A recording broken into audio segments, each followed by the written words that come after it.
L'air vibre d'une chaleur épaisse, presque liquide. Sentez cette odeur âcre et rassurante à la fois. C'est le parfum de l'huile moteur brûlante qui se mêle à l'arôme sucré de l'herbe fraîchement fauchée. Nous sommes au cœur de l'été, perdus dans l'immensité dorée du Midwest américain.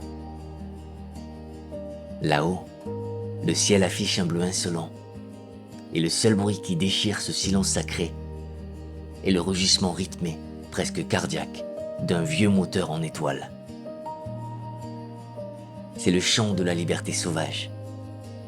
C'est le monde des pilotes de grange, ces voyageurs solitaires qui dorment sous l'aile de leur biplan, nomades des nuages, loin du tumulte des villes et des chaînes de la conformité. Parmi ces aviateurs errants se trouve un homme, un chercheur d'absolu nommé Richard Bach. Quelques années plus tôt, il avait offert au monde la fable lumineuse de Jonathan Livingstone, le goéland, invitant chacun à briser ses limites. Mais nous sommes maintenant en 1977, le monde change. L'Occident, fatigué de dogmes rigides, a soif d'autre chose. Les âmes cherchent une spiritualité sans église. Une vérité qui se murmure au creux de l'oreille, plutôt qu'elle ne se hurle en chair. C'est dans ce terreau fertile, à l'aube d'une ère de redécouverte intérieure, que Richard Bach nous revient, non plus à travers les yeux d'un oiseau, mais dans la peau d'un homme face à ses propres doutes. Il porte en lui une interrogation qui nous hante tous, vous comme moi, lorsque le silence se fait trop lourd. Pourquoi sommes-nous ici ? Avons-nous accompli ce que nous devions faire ? Et c'est là, au détour d'une pensée, que surgit cette vérité fulgurante, simple comme une respiration, que Richard Bach nous offre. Voici un test pour savoir si ta mission sur Terre est terminée. Si tu es vivant, c'est qu'elle ne l'est pas.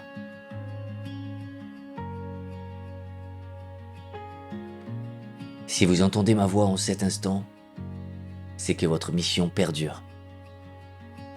C'est que votre voyage n'a pas encore touché son horizon final.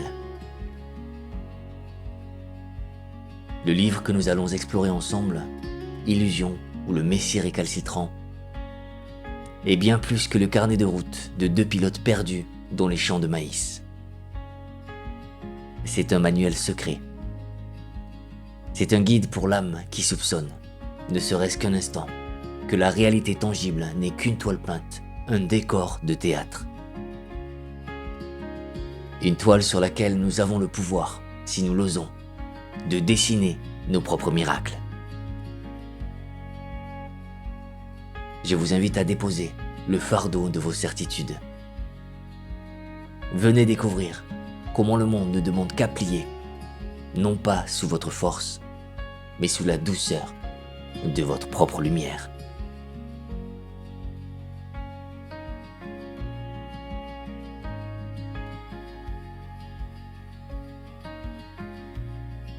Nous voici arrivés à Ferris, dans l'Illinois. Imaginez une terre où le soleil embrasse le sol avec une telle ardeur que l'air lui-même semble trembler. La poussière y est reine, elle s'infiltre partout, témoin silencieux du passage du temps. C'est ici que Richard, notre narrateur, pose ses roues. Il est un marchand de vent, un vendeur d'estampes suspendues, échangeant des baptêmes de l'air contre 3 $ froissés. Il est, en apparence, un homme simple, les mains tachées de graisse, le regard tourné vers l'horizon.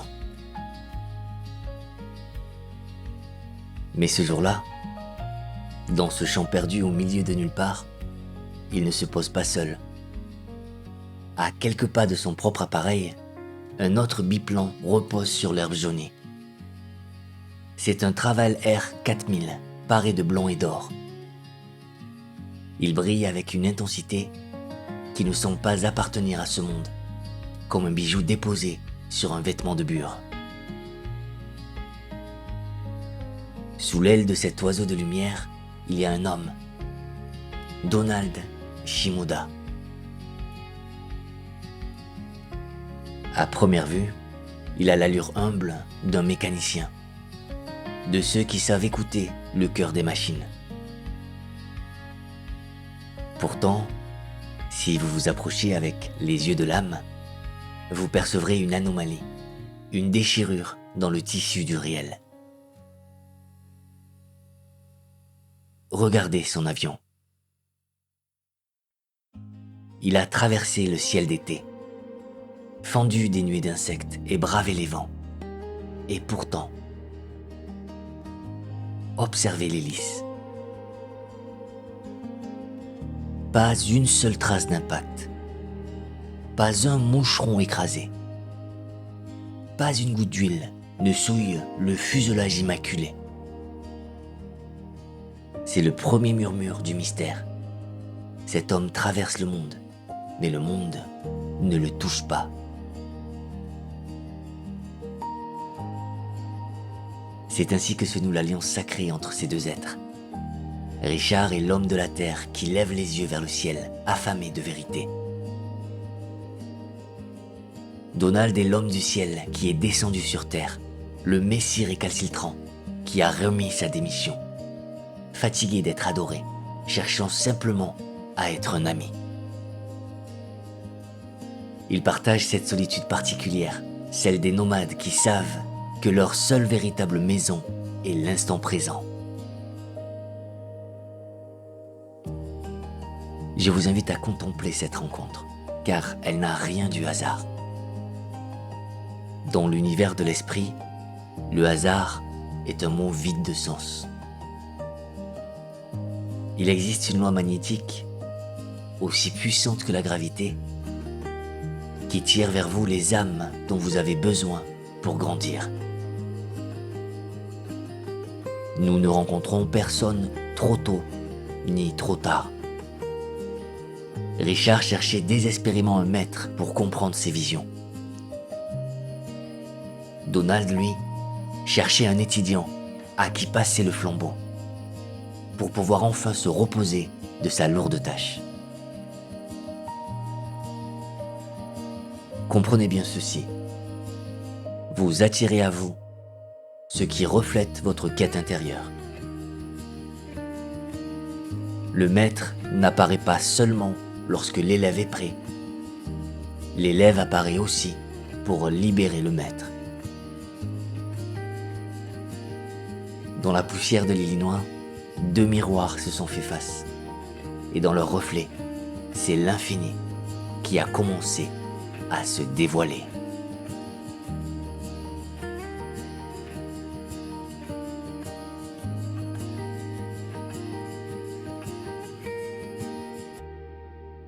Imaginez, si vous le voulez bien, un petit objet, modeste en apparence, reposant au creux de votre main.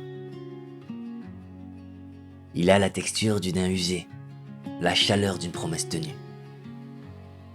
C'est le guide du Sauveur, manuel pour l'âme avancée. Ce livre, que Donald confie à Richard, est un étrange compagnon de voyage. Il ne possède pas de numéro de page, car l'esprit ne connaît pas la linéarité du temps. Il n'a ni début ni fin. Où que vous l'ouvriez, vos yeux se posent inévitablement sur les mots exacts que votre cœur avait besoin d'entendre à cet instant précis. C'est un miroir de papier qui ne reflète pas votre visage, mais votre besoin intérieur. À travers ce manuel, nous touchons la blessure secrète de Donald Shimoda. C'est l'histoire d'un messie qui a démissionné. Pourquoi, me demanderez-vous, un être de lumière renoncerait-il à éclairer le monde?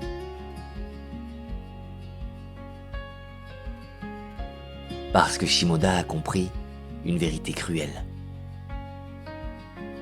Les foules ne cherchent pas à apprendre à voler. Elles cherchent quelqu'un pour les porter. Elles réclamaient des miracles comme on réclame du pain, mais refusaient la recette du levain. Elles voulaient être éblouies, sauvées, mais jamais transformées. C'est là le grand drame de la dépendance spirituelle. Adorer le messager pour mieux ignorer le message, et ainsi rester endormi dans le confort de ses propres chaînes. Et au cœur de ce petit livre, une phrase brille comme un phare dans la nuit de vos doutes. Écoutez-la bien, laissez-la résonner en vous. Défends tes limites. Et tu peux être certain qu'elles te seront acquises. Quelle étrange et puissante sentence. Combien de fois vous et moi avons-nous plaidé la cause de notre impuissance? Je ne peux pas. C'est trop difficile. Je ne suis pas assez. Chaque fois que vous justifiez pourquoi vous ne pouvez pas avancer, vous construisez, brique par brique, le mur qui vous retient. Vous devenez l'architecte de votre propre prison. Richard Bach nous enseigne ici que nos faiblesses ne sont pas des fatalités imposées par un Dieu capricieux, mais des accords que nous passons avec nous-mêmes. Ce livre n'est pas là pour nous consoler en nous disant que nous sommes des victimes du sort. Au contraire, il nous offre un cadeau bien plus exigeant, la responsabilité radicale. Si la tristesse vous visite, c'est que vous avez, à un niveau profond de votre être, invité cette expérience pour en tirer une leçon. Le monde ne vous arrive pas, il émane de vous. Vous n'êtes pas la feuille morte emportée par le vent, vous êtes le vent lui-même. C'est une pensée vertigineuse, je le sais, mais c'est aussi la clé de votre liberté.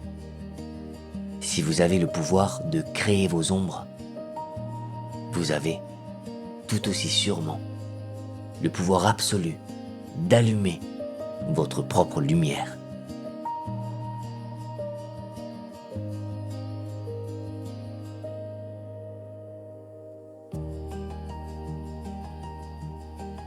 Il vient un moment où le savoir doit descendre de la tête pour habiter le cœur, où les mots inscrits sur le papier doivent devenir chair et mouvement.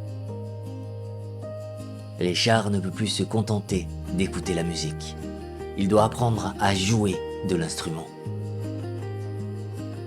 C'est ici que commence la véritable transformation, ce passage délicat de l'élève émerveillé à l'apprenti sorcier.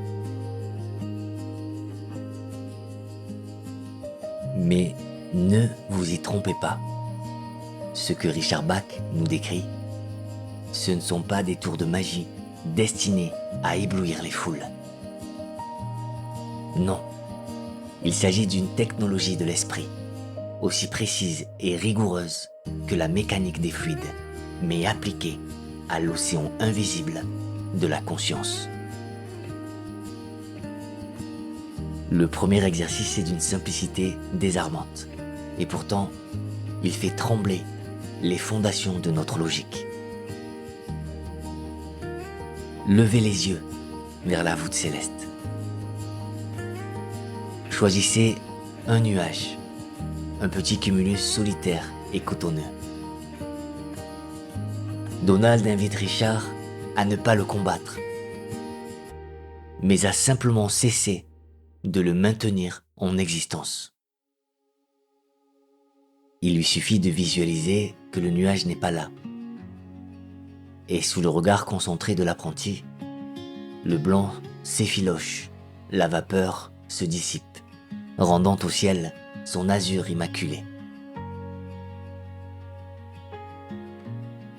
Puis vient la leçon de la création. Matérialiser une plume bleue. Pas une plume trouvée au hasard, mais une plume convoquée par la certitude. Richard doit savoir qu'elle est là, avant même que ses yeux ne l'aperçoivent. Et soudain, elle apparaît, d'un bleu royal, tangible et légère, posée dans l'herbe comme une réponse silencieuse de l'univers. Ces exercices nous murmurent une vérité vertigineuse. Le monde physique n'est pas cette forteresse immuable que nous croyons. Il est de l'argile et votre pensée est la main du potier.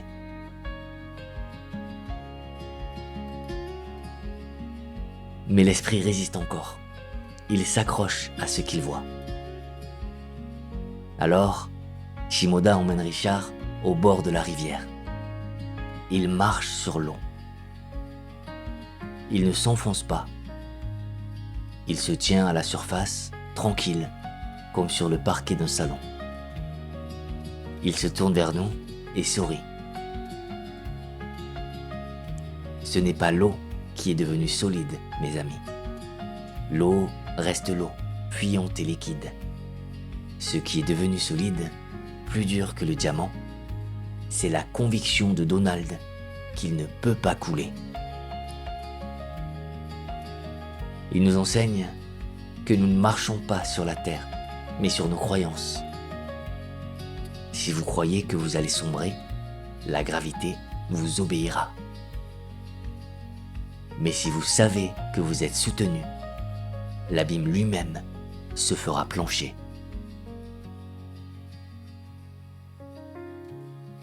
Pour nous aider à comprendre, Richard Bach nous offre cette image magnifique.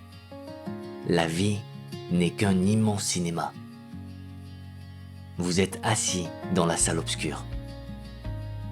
Mais n'oubliez jamais ceci. Vous êtes à la fois le spectateur qui mange son popcorn, l'acteur qui pleure sur l'écran et la lumière qui traverse le projecteur. Le film semble réel, les larmes semblent brûlantes, le danger semble mortel. Mais à tout moment, vous avez le pouvoir de dire « coupez ». Vous avez le pouvoir de changer le scénario, de quitter la salle ou de projeter une comédie là où il y avait un drame. La tragédie n'est réelle que tant que vous acceptez d'y croire. Alors, je vous le demande. Quel film avez-vous décidé de projeter aujourd'hui sur l'écran de votre vie ?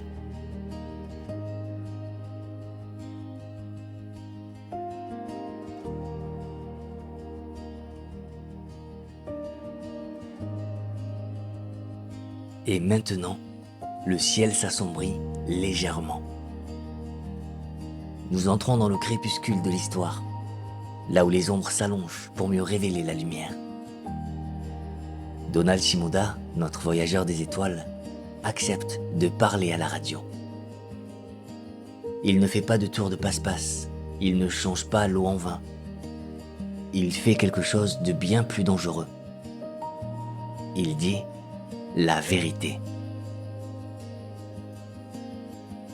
Il tend un miroir à la foule et lui dit « Vous êtes libre. Vous n'avez besoin de personne pour vous sauver, car vous n'êtes pas perdu. »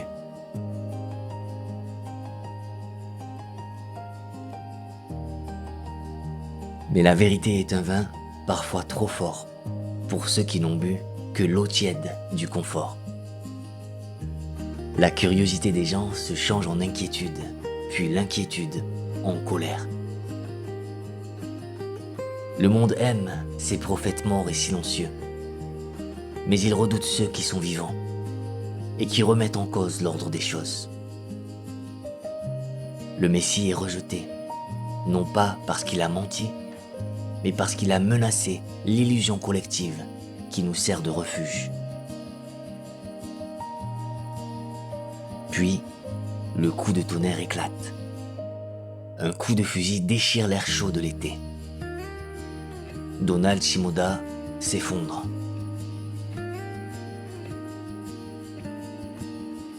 Mais je vous en prie, ne laissez pas votre cœur se serrer de pitié. Regardez cette scène avec les yeux de l'aigle, pas avec ceux de la proie. Pour Shimoda, ce n'est pas une fin tragique, c'est une sortie de scène. Il a simplement quitté son vêtement de chair, comme on retire un manteau trop lourd à la fin de l'hiver. Il nous avait prévenus. Tout ceci est un jeu, un théâtre d'ombre. Il a choisi de partir, libre et léger. Retournons à la dimension d'où il n'était jamais vraiment parti. Pourtant, Richard reste là. Il se retrouve seul dans l'herbe haute, avec 2 avions et un silence immense. C'est l'épreuve du feu. C'est le moment où la solitude pèse sur ses épaules comme une chape de plomb. Richard pleure son ami. Et dans ses larmes, il y a une question brûlante. Si la mort est une illusion, si nous sommes éternels, pourquoi la douleur de l'absence est-elle si réelle?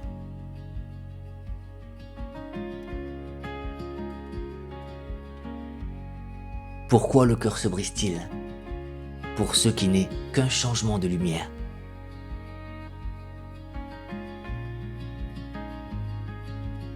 C'est ici, au creux de ce chagrin, que Richard découvre le joyau ultime de son apprentissage.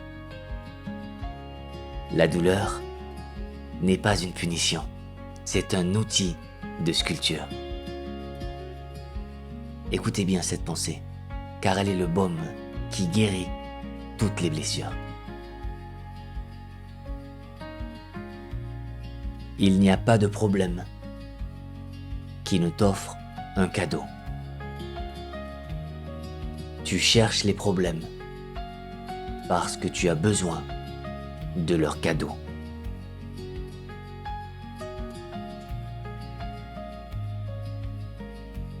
Richard comprend alors que la perte de son ami est le dernier cadeau du maître. En partant, Shimoda oblige Richard à ne plus s'appuyer sur un autre. Il le force à trouver le Messie en lui-même. La tristesse se change en gratitude. Le problème portait en ses mains l'offrande de l'autonomie. Et dans le silence du champ, Richard n'est plus seul. Il est enfin complet.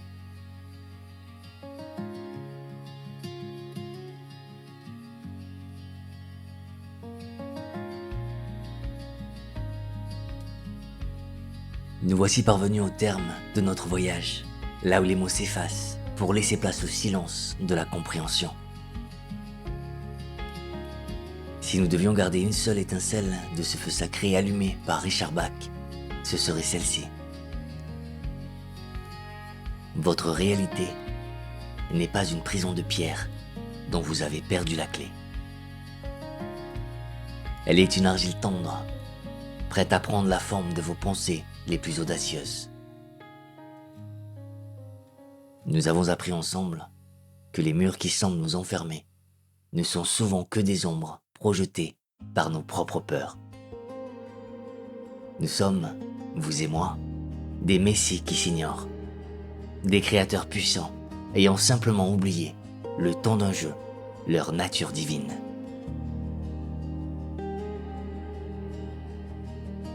L'héritage que nous laisse ce livre est un trésor d'une légèreté inouïe. Il a offert à des millions d'âmes la permission suprême, celle de ne pas être parfait. Il a libéré la spiritualité du poids de la gravité et de la souffrance pour en faire une aventure joyeuse, un éclat de rire dans le ciel.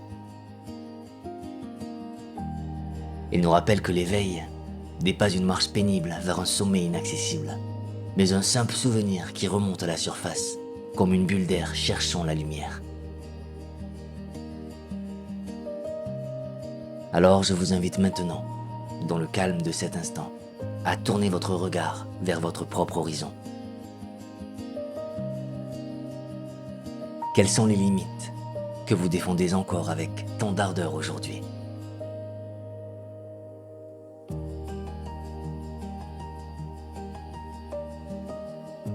Quel est ce nuage gris qui plane au-dessus de votre tête et que vous pourriez, d'un simple souffle de l'esprit, dissiper pour retrouver l'azur ?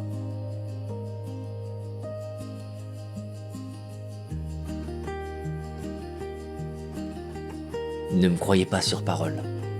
Je vous invite à ouvrir ce livre, non pas comme on lit un roman, mais comme on reprend les commandes de son propre avion. Lisez-le pour vous souvenir de comment voler.